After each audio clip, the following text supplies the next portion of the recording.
அஸ்ஸலாமு அலைக்கும் வரஹ்மத்துல்லாஹி வபரகாத்துஹு. அன்பிக்கினிய சகோதர சகோதரிகளே, இது மாமனிதர் நபிகள் நாயகம் ஸல்லல்லாஹு அலைஹி வஸல்லம் அவர்கள் தொடர் காணொலியில் பாகம் 14 குர்ஆனின் கட்டளைகளை பிரதிபலிப்பதில் நபிகள் நாயகம் ஸல்லல்லாஹு அலைஹி வஸல்லம் அவர்கள் தான் முன்மாதிரி. அதாவது சமூகத்தை பாதிக்காத வகையிலும் மார்க்கத்தின் புனிதம் கெடாத வகையிலும் தனக்கு இழைக்கப்படும் துன்பங்கள் யாவற்றையும் நபிகள் நாயகம் ஸல்லல்லாஹு அலைஹி வஸல்லம் அவர்கள் மன்னித்து இருக்கிறார்கள் என்றால் குர்ஆனின் வசனங்களை கட்டளைகளை பிரதிபலிப்பதில் நபி அவர்களுக்கு இருந்த ஆர்வத்தை நாம் புரிந்து கொள்ள முடியும். எப்படி முகமது நபி ஸல்லல்லாஹு அலைஹி வஸல்லம் அவர்கள் இறைவனின் தூதராக இருந்தாலும் அவர்களும் தம் சகாக்களினும் பல விஷயங்களில் ஆலோசனை செய்து கொள்ள வேண்டும் என்று அல்லாஹ் ரப்புல் ஆலமீன் நபி அவர்களுக்கு கட்டளையிடுகிறார்.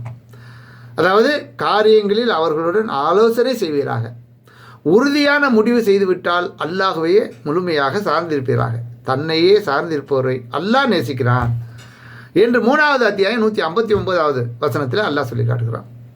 ஒரு இறை தூதர் தனக்கு இறைவனின் புறத்திலிருந்து வகையாக அருளப்படுபவை குறித்து மக்களிடம் ஆலோசனை கேட்க தேவையில்லை. வகி செய்தியை மற்றவர்களை விட நபியே நன்கு அறிந்தவர்கள் ஆவார்கள். அப்படி இருக்கும்போது ஆலோசனை செய்வீராக என்று அல்லாஹ் கட்டளையிடுவது வகி அல்லாத இதர விஷயங்களில் குறித்து தான் என்பதை நாம் தெளிவாக அறிந்து கொள்ள வேண்டும்.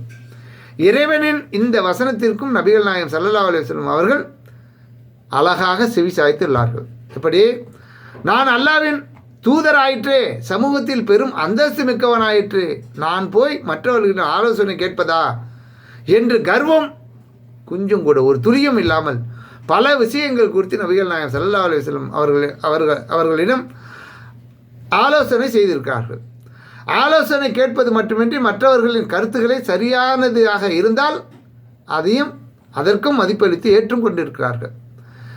இதுபோன்று அல்லாஹ்வின் தூதர் ஸல்லல்லாஹு அலைஹி வஸல்லம் அவர்களுடைய முன்மாதிரியை தெள்ளத் தெளிவாக பின்பற்றக்கூடியவர்களாக நாம் இருக்கணும். எப்படியெல்லாம் நம் வாழ்க்கையிலும் முழுவதிலும், குறிப்பாக தாய் தந்தையிடம் ஆரம்பத்தில் என்னென்ன காரியங்களை நான் செய்ய போகிறேன் அப்படிங்கிறத அவங்கள்ட்ட இருந்தும் நம்ம செய்திகளை தெளிவாக தெரிவித்து அவர்களுடைய இதையும் நம்ம பெற்றுக்கொள்ளணும். அதே மாதிரி நம்மளுடைய மனைவியிடமிருந்தும் அழகாக தெளிவாக எடுத்து சொல்லி அவர்களுடைய ஆலோசனைகளையும் நாம் பெற்றுக்கொள்ள முயற்சி செய்ய வேண்டும். அது மட்டும் இல்லாமல் நாம் ஒரு பஞ்சாயத்து தலைவராகவோ, ஒரு ஊருக்கு தலைவராகவோ, ஒரு முத்தவல்லியாகவோ, ஒரு நிறுவனத்தை நிர்வகிக்கக்கூடியவர்கள் எந்த பொறுப்பில் இருந்தாலும் சரி தான், அவர்கள் தங்களை சார்ந்திருக்கக்கூடிய மக்களை அழைத்து மதிப்பளித்து மரியாதை அளித்து அவர்களுடைய ஆலோசனைகளையும் கேட்டு தெளிவாக புரிந்து அவர்களுக்கும் மதிப்பளிக்க வேண்டும் என்பது இந்த முன்மாதிரி.